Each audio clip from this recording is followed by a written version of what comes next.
சுபானக்க மக்களே, என்ன மக்களே போற போக்க பார்த்தா சபரி இந்த டைட்டில் பக்கத்துல வந்துருவார் போலயே. ஏன்னா சபரிக்கான ஓட்டுகள் அப்படிங்கிறது ஒரு மாதிரி தாறுமாறான சம்பவம் பண்ணிட்டு இருக்கு போல. என்ன கதைன்னு தெரியல. அபிஷியல வந்து பயங்கரமான ஓட்டுகள் வருதுன்னு சொல்லிட்டு இருக்காங்க. இது எங்க போய் நிக்க போகுதுன்னு எனக்கு தெரியல. ஏன்னா நீங்களே பார்த்திருப்பீங்க, ஒரு 2 நாளா பயங்கரமான ப்ரொமோஷன் போயிட்டு இருக்கு. சபரி வீட்டுக்குள்ள எந்த ஒரு ஆணி புடுங்கலன்னு சொல்லிட்டு சபரி வெளியே புடுங்கின ஆணி எல்லாம் எடுத்து போட்டு ஒரு மாதிரி ஓட்டு கேட்டுட்டு இருக்காங்க. ஓகேவா, அதை வந்து நார்மலைஸ் பண்ணிட்டாங்க. ஒரு மாதிரி வெளியே உள்ள சம்பவத்தை வச்சு ஓட்டு கேட்டு ஒரு மாதிரி மக்களை மேனிபுலேட் பண்ணிட்டு இருக்காங்க. அவங்களுக்கான அந்த டைலாக் என்ன தெரியுமா? இந்த வீட்டுக்குள்ள இருக்க மத்த யாரு வின் பண்ணாலுமே அந்த காசை வந்து அவங்க தான் யூஸ் பண்ணிப்பாங்க, அவங்க குடும்பத்துக்கு யூஸ் பண்ணுவாங்க. ஆனா சபரி வின் பண்ணா அவருக்கு யூஸ் பண்ணிக்க மாட்டாரு. அந்த 50 லட்சத்தையுமே வெளியே தான் யூஸ் பண்ணுவாரு, வெளியே மக்களுக்கு தான் யூஸ் பண்ணுவாரு. அதனால பிளீஸ் சபரி அவர்களுக்கு ஓட்டு போட்டு வின் பண்ண வைங்கன்னு சொல்லிட்டு ஒரு மாதிரி மக்களை மேனிபுலேட் பண்ணிட்டாங்க. அவ்வளவுதான். இந்த பிக் பாஸ் ஷோவை தாண்டி இது வேற எங்கேயோ போயிட்டு இருக்கு. அப்ப நான் முன்னாடியே சொன்ன மாதிரி தான், இதுக்கப்புறம் இந்த பிக் பாஸ் ஷோக்குள்ள யாராச்சும் வரீங்கன்னா வெளியே வந்து கொஞ்சம் நல்லது பண்ணிட்டு வாங்க. ஒரு 2-3 வருஷம் தொடர்ந்து நல்ல நல்லதுகளை பண்ணிட்டு அப்புறம் நீங்க வீட்டுக்குள்ள வந்தீங்கன்னா அந்த 50 லட்சத்தை தூக்கிட்டு போயிடலாம். ஏன்னா நீங்க வந்து வீட்டுக்குள்ள எந்த ஒரு ஆணையை பிடுங்கலனாலும் சரி, வீட்டுக்குள்ள உட்காந்து நல்ல மிச்சர்த்தினாலும் சரி, நல்ல வெங்காயத்தை வளர்த்தாலும் சரி, வெளியே வந்து நீங்க ஆல்ரெடி பிடிங்கிருப்பீங்களா வெளியே உள்ள ஆணி, அந்த ஆணியெல்லாம் வச்சு ஓட்டு கேட்டு கண்டிப்பா உங்களை வின் பண்ண வச்சிருவாங்க. ஏன்னா அந்த மாதிரி தான் ஒரு சில சம்பவங்கள் போயிட்டு இருக்கு. அப்படி இருக்கும்போது அபிஷியல் ஓட்டிங்ல சபரிக்கு வந்து கொஞ்சம் ஓட்டுகள் வந்துட்டு இருக்கதா கேள்விப்பட்டேன். ஏன்னா பயங்கரமான ப்ரொமோஷன் ப்ரோ, நான் எதிர்பார்க்கவே இல்லை இந்த அளவுக்கு ப்ரமோஷன் நடக்கும்னு சொல்லிட்டு ஏகப்பட்ட ப்ரமோஷன் பண்ணிட்டு இருக்காங்க.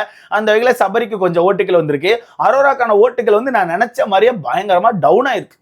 பயங்கரமா டவுன் ஆயிருக்கு. நான் முன்னாடியே சொன்னேன் தெரியுமா, திங்கக்கிழமை நைட்டு வந்து அரோராக்கான ஓட்டு மட்டும் தான் ப்ராப்பரா ஒர்க் ஆகுதுன்னா இப்போதைக்கு ஃப்ளூக்ல வந்து அரோராக்கு ஓட்டு போயிட்டு இருக்கும். ஏன்னா மக்கள் வந்து அவங்களுக்கான ஃபேவரட்டுக்கு ஓட்டு போட ட்ரை பண்ணுவாங்க. அப்படி ஓட்டு போட ட்ரை பண்ணும்போது ரிங்கு போலன்னு சொல்லிட்டு மற்ற நம்பர்களுக்கு ட்ரை பண்ணுவாங்க.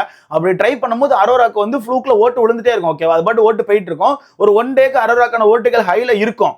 ஆனா அடுத்த நாள் கண்டிப்பா சரிஞ்சிரும்னு சொன்னேன். அதே மாதிரி நேத்து நைட்டு கேட்கும்போது அரோராக்கான ஓட்டுகள் அப்படிங்கிறது நல்லாவே சரிஞ்சிட்டான்.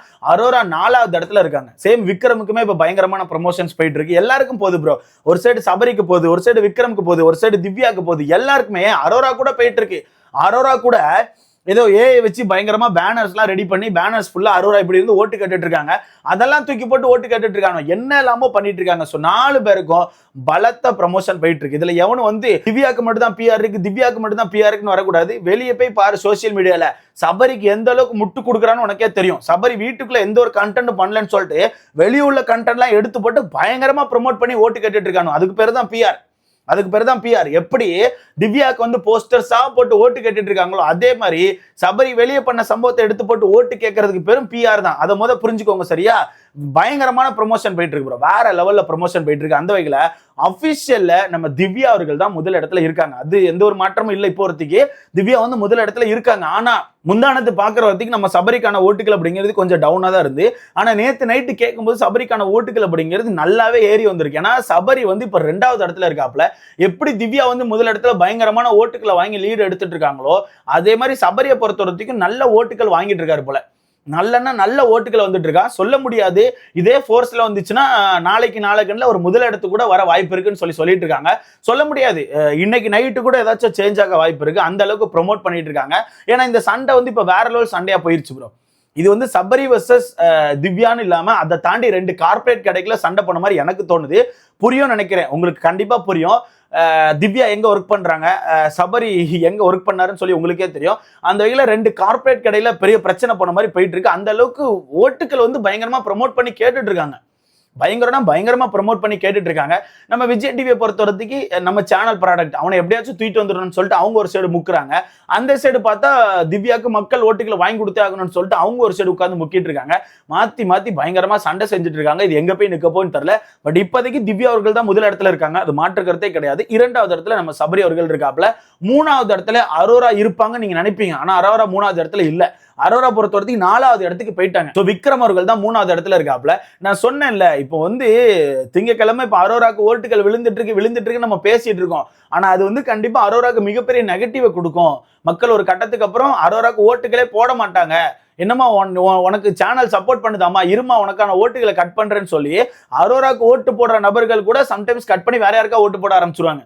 ஏன்னா வெறுப்பாயிருவாங்கல்ல. ஒரு சில மக்கள் வந்து கொஞ்சம் ஃபேரா போக ட்ரை பண்ணுவாங்க. ஃபேரா இருக்கணும், எல்லாருக்கான ஓட்டுகள் போட்டு எல்லாரும் கரெக்டான ஓட்டுகளை வாங்கி கரெக்டா வின் பண்ணிட்டுன்னு சொல்லி யோசிப்பாங்க. அப்படி இருக்கும்போது இந்த மாதிரி ஃபேரே இல்லாம ஒருத்தருக்கு மட்டும் ஓட்டு விழுற மாதிரி ஒரு சிஸ்டம் இருக்கும்போது அவங்க கடுப்பாயிருவாங்க. அந்த சிஸ்டத்துக்கு ஆப்போசிட்ல தான் அப்புறம் அவங்க எல்லாம் செயல்படுவாங்க. அந்த வகையில பல பேர் அரோராக்கு ஓட்டு போடுறதே இல்லை. பல பேர் வெறுப்பாயிட்டாங்க. முக்கியமா இந்த திங்கட்கிழமை சம்பவத்துக்கு அப்புறம் ஒரு மாதிரி வெறுப்பாயி இவளுக்கெல்லாம் எதுக்கு ஓட்டு போடணும், இவளுக்கு தான் சேனல் சப்போர்ட் பண்றாங்களே, நாங்க ஓட்டு போட முடியும்னு சொல்லி ஓட்டுகளை போடாம அடுத்த ஆட்களுக்கு போட ஆரம்பிச்சிட்டாங்க. அந்த வகையில நம்ம அரோராக்கான ஓட்டுகள் அப்படிங்கிறது டவுன் ஆகி அரோரா 4வது இடத்துல இருக்காங்க.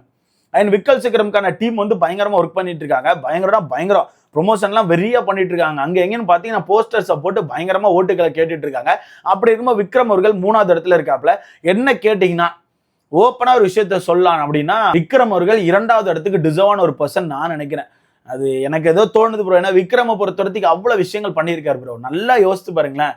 டே 1ல இருந்து எல்லா வீக்லி டாஸ்க்லயுமே ஏதாச்சும் ஒரு சம்பவத்தை பண்ணுவாப்ல, ஏதோ ஒன்று தனிப்பட்ட முறையில் ட்ரை பண்ணுவாப்ல, ஏதோ ஒன்று பண்ணிட்டே இருந்திருக்காப்ல. இந்த வீட்டுக்குள்ள ஏகப்பட்ட சண்டைகள் போட்டிருக்காப்ல, ஏகப்பட்ட காதலை காமிச்சிருக்காப்ல, ஏகப்பட்ட மோதலை காமிச்சிருக்காப்ல. அவர் காமிக்காத விஷயங்களே இல்லை. அப்போ அவ்வளோ விஷயங்கள், அவ்வளோ கண்டென்ட் கொடுத்துருக்க அந்த மனுஷன் எனக்கு தெரிஞ்சு டாப் 2 வரலாம். பட் என்ன பண்ண, ஓட்டுகள் இல்லை. ஏதோ ஒரு இடத்துல வந்து அவர் வந்து மக்களோட ஃபேவரட்டா இல்லாம போயிட்டார். எங்க அப்படி அதை மிஸ் பண்ணாருன்னு தெரியல.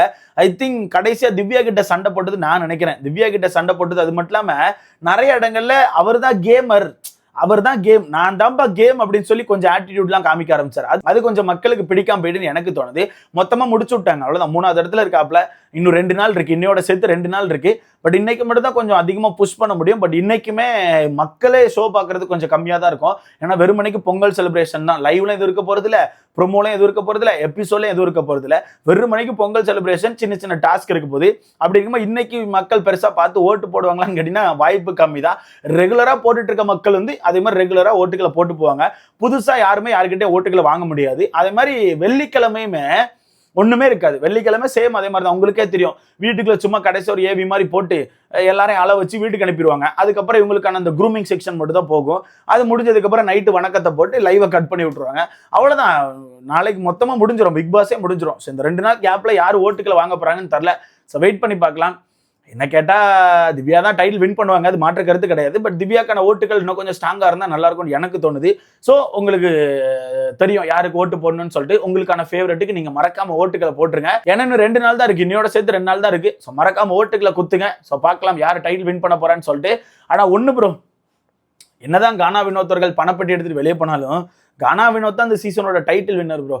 அது என்னால அடிச்சு சொல்ல முடியும். இந்த சீசன்ல திவ்யா கப்பே வாங்கினாலுமே I think Bigg Boss season title winner யாருன்னு கேட்டா எல்லாரும் கானா வினோத் தான் சொல்லுவாங்கன்னு எனக்கு தோணுது. எனக்கு அப்படிதான் ஃபீல் ஆகுது. நான் அந்த மாதிரி தான் நிறைய விஷயங்கள் என்னால பார்க்க முடியுது. நல்லா பார்த்தீங்கன்னா நேற்று வரதுக்கு லைவ் வந்து ஒரு மாதிரி போரிங்காக தான் போயிட்டு இருந்துச்சு. மக்கள் வந்து ஒரு மாதிரி சரி பார்க்கணுமேன்னு சொல்லி பார்த்துட்டு இருந்தாங்க. எப்போ கானா வினோத் வீட்டுக்குள்ள வந்தாரோ அதுக்கப்புறமே மக்கள் வந்து ஒரு மாதிரி என்ஜாய் பண்ண ஆரம்பிச்சிட்டாங்க. ஏன்னா அவர் வந்த உடனே ஒரு மாதிரி ஃபன் பண்ண ஆரம்பிச்சாரு. டக்குன்னு ஏவி ஒரு மாதிரி ஜாலியாக உட்காந்து பேச ஆரம்பிச்சாரு. அப்புறம் நைட் வந்து கானா பாக்ஸை போட்டாப்ல. அந்த மாதிரி மனுஷன் வந்து ஒரு மாதிரி ஃபன் மோடுக்கு போயிட்டாப்ல. மனுஷன் வந்தோடனே வீட்டுக்குள்ள இருக்க எல்லாருமே ஒரு மாதிரி ஃபன் மோடு கொண்டு போயிட்டாப்ல. வீட்டுக்குள்ள எல்லாரும் மூஞ்சில கொஞ்சம் சிரிப்பும் பார்க்க முடியுது.